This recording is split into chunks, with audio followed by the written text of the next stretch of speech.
Bismillahirrahmanirrahim. Allahumma salli wa sallim ala sayyidina Muhammad wa ala ali sayyidina Muhammad. Assalamualaikum warahmatullahi wabarakatuh. Alhamdulillahi rabbil alamin wa bihi nasta'in ala umurid dunya waddin. Wassalatu wassalamu ala asyrafil anbiya'i wal mursalin sayyidina wa maulana Muhammadin sallallahu alaihi wasallam wa ala alihi wa ashabihi ajma'in. Amma ba'du. Saudara-saudaraku yang dirahmati Allah, pernahkah Anda terbangun pada jam 2 atau jam 3 pagi, dini hari, tanpa sebuah sebab yang jelas? Terbangun pada jam-jam itu seringkali membuat bingung banyak orang. Orang kadang-kadang kalau terbangun tengah malam, jam 2, jam 3, itu pusing kepalanya, berat badannya. Sebagian orang menganggap bangun pada jam-jam itu sebagai hal yang biasa, sekedar perubahan pola tidur lah, atau karena pengaruh dari kondisi fisik, karena stres, kelelahan, atau karena mimpi buruk. Akan tetapi sebagai seorang muslim, pernahkah kita bertanya di dalam hati kita, mengapa Allah memilih kita untuk bangun dini hari? Sementara itu Allah membiarkan 8 miliar manusia yang lainnya yang ada di bumi ini tetap terlelap dalam tidurnya. Apakah kita tidak pernah memikirkan, apakah ada sesuatu yang lebih besar atau ada makna tertentu di balik kejadian itu? Mengapa kita kok sampai dibangunkan jam 2, jam 3 dini hari saat enak-enaknya tidur? Saudara-saudaraku, dalam pandangan Islam tidak ada sesuatu pun yang terjadi secara kebetulan. Segala peristiwa yang kita alami di dalam dunia ini telah diatur dengan sempurna oleh Allah Subhanahu wa taala, Zat yang Maha mengatur segala sesuatu, termasuk waktu tidur kita, termasuk waktu bangun tidur kita. Itu semua sudah diatur oleh Allah Subhanahu wa taala. Allah berfirman di dalam Al-Qur'an. Ini Al-Qur'an yang berbicara ya. Allah yang berbicara di dalam Al-Qur'an. Wa khalaqa kulla syai'in faqaddarahu taqdira. Dan Dia, Allah, telah menciptakan segala sesuatu dan menetapkan ukuran-ukurannya dengan serapi-rapinya. Quran surat Al-Furqan ayat 2. Jadi saudara-saudaraku, setiap kejadian sekecil apapun sebenarnya membawa pesan dan pelajaran bagi kita. Termasuk fenomena terbangun pada waktu tertentu di malam hari. Di dalam Islam, waktu sekitar jam 2 atau jam 3 pagi termasuk dalam waktu sepertiga malam terakhir. Ini adalah sebuah waktu yang memiliki kedudukan istimewa di dalam Islam. Rasulullah bersabda, pada waktu ini Allah turun ke langit dunia dan menawarkan rahmat. Allah menawarkan ampunan. Allah menawarkan kepada manusia pengabulan doa kepada seluruh hambanya tanpa terkecuali. Ini yang ngendikan Rasulullah, yang bilang Rasulullah. Bagaimana hadisnya? Man yad'uni fa'astajiba lahu. Man yas'alani fa'a'tiyahu. Man yastaghfiruni fa aghfir lahu. Artinya apa? Siapa saja yang berdoa kepadaku, maka aku akan mengabulkannya. Siapa yang meminta kepadaku, meminta apapun, maka aku akan memberinya. Dan siapa yang memohon ampunan kepadaku, maka aku akan mengampuninya. Hadis riwayat Bukhari dan Muslim. Oleh karena itu saudara-saudaraku, dalam pandangan seorang muslim, terbangun di waktu tersebut tidak seharusnya dianggap sebagai kejadian acak, kejadian random, atau hanya sebuah kebetulan semata. Sebaliknya, itu adalah momen yang penuh dengan makna dan hikmah. Mungkin saja ini adalah panggilan halus dari Allah agar kita mendekat kepadanya.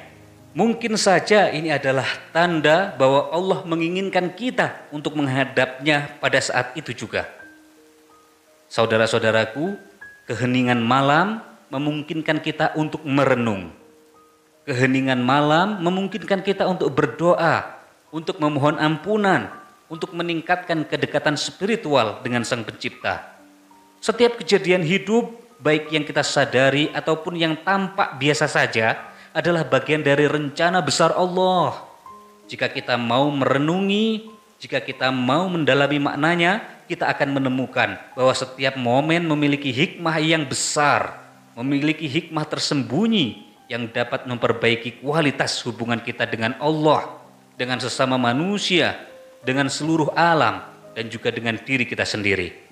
Jadi saudara-saudaraku yang dirahmati Allah, jika suatu saat Anda terbangun pada sepertiga malam terakhir, jangan menganggap itu adalah kejadian biasa saja, kejadian yang acak, kejadian random, akan tetapi sadarilah bahwa itu adalah salah satu tanda kasih sayang Allah kepada Anda. Sekali lagi, ketika Anda terbangun pada sepertiga malam terakhir, itu adalah salah satu tanda bahwa Anda adalah salah satu orang yang telah dipilih oleh Allah untuk terbangun di jam-jam itu dan melakukan ibadah kepada Allah Subhanahu wa taala. Wallahu a'lam.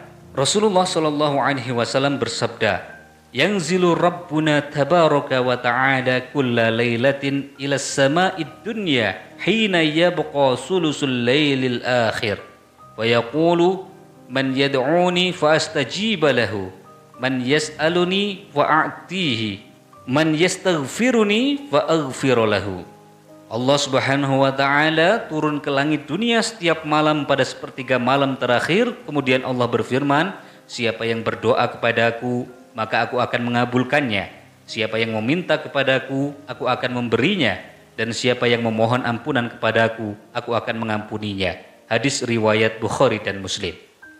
Jadi saudara-saudaraku, bangun pada waktu itu bukanlah kebetulan, melainkan panggilan dari Allah agar kita mendekatkan diri kepadanya, memperbanyak doanya, memohon ampunan, dan juga meningkatkan kualitas ibadah kita kepada Allah. Saudara-saudaraku yang dirahmati Allah Subhanahu wa taala, bangun pada jam 2 atau jam 3 pagi membawa banyak hikmah yang sangat bernilai dalam Islam. Salah satunya, kita memiliki kesempatan untuk mendapatkan rahmat dan ampunan Allah. Waktu sepertiga malam adalah saat di mana pintu rahmat Allah terbuka lebar dan kita dapat memohon ampunan atas segala dosa yang telah kita lakukan. Rasulullah sudah bersabda, "Man qamal laila imanan wahtisaban, ghafira lahu ma taqaddama min dzambihi." Artinya, barang siapa yang bangun malam dengan penuh keimanan dan harapan kepada Allah, maka akan diampuni dosa-dosanya yang telah lalu. Hadis riwayat Bukhari dan Muslim. Selain itu, pada waktu-waktu jam 2 dan jam 3 dikenal sebagai waktu yang mustajab untuk berdoa.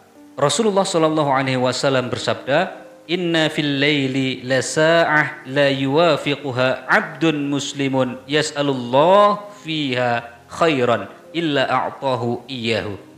Di malam hari terdapat satu waktu yang tidaklah seorang hamba memanjatkan doa meminta kebaikan kepada Allah, melainkan Allah akan mengabulkannya. Hadis riwayat Muslim. Saudara-saudaraku yang dirahmati Allah, jadi itulah hikmah yang dapat kita ambil ketika kita terbangun pada jam 2 atau jam 3 pagi hari. Itu adalah waktu yang tepat bagi kita untuk menenangkan jiwa melalui zikir dan juga refleksi diri. Waktu sepertiga malam memberikan kesempatan untuk meningkatkan kesadaran diri melalui introspeksi atau muhasabah. Ketika bangun jam itu, kita dapat mengevaluasi perjalanan hidup kita. Kita dapat memperbaiki kekurangan kita. Kita dapat mempersiapkan untuk hari ini dengan lebih matang. Waktu ini juga menjadi momen yang sangat baik untuk memperkuat iman kita, mendekatkan diri kepada Allah, seperti melakukan sholat tahajud, berdoa, berzikir, membaca Al-Quran, dan melakukan bentuk-bentuk ibadah lainnya. Rasulullah bersabda, "Wa'lamu anna khairu a'malikum as-shalah." Ketahuilah bahwa sebaik-baik amal kalian adalah sholat. Hadis riwayat Ahmad. Ketika bangun pada jam-jam itu, lakukan sholat tahajud sebanyak-banyaknya, sholat witir sebanyak-banyaknya. Jadi sholat tahajud yang dilakukan dengan ikhlas akan menjadi jalan untuk mendekatkan diri kepada Allah, mendapatkan ketenangan batin, dan juga wasilah dikabulkannya doa-doa kita oleh Allah Subhanahu wa taala. Jadi saudara-saudaraku yang dirahmati Allah, sekali lagi, bangun pada jam 2 atau jam 3 malam bukanlah sebuah kebetulan. Itu adalah panggilan dari Allah untuk kita agar mendekatkan diri kepada Allah. Waktu ini penuh dengan keberkahan, menjadi momen terbaik untuk memperbaiki hubungan kita dengan Allah. Itu adalah waktu kita untuk memperbanyak zikir dan juga introspeksi diri, memperbanyak doa dan permohonan kita. Semoga setelah mendengarkan video ini, kita diberi kekuatan untuk memanfaatkan waktu sepertiga malam dengan maksimal. Semoga dengan itu juga doa-doa kita, harapan-harapan kita yang sudah lama kita rindukan segera dikabulkan oleh Allah Subhanahu wa taala, sehingga kita bisa menjadi pribadi yang lebih baik untuk kehidupan kita di dunia dan juga kehidupan kita di akhirat. Wallahu a'lam bishawab. Jaga kesehatannya, jaga imannya, jaga kondisi mentalnya, tetap semangat. Yakinlah bahwa dengan berdoa semua apa yang kita cita-citakan akan segera Allah kabulkan. Amin amin ya rabbal alamin. Usikum wa iyaya nafsi bitaqwallah. Wassalamualaikum warahmatullahi wabarakatuh.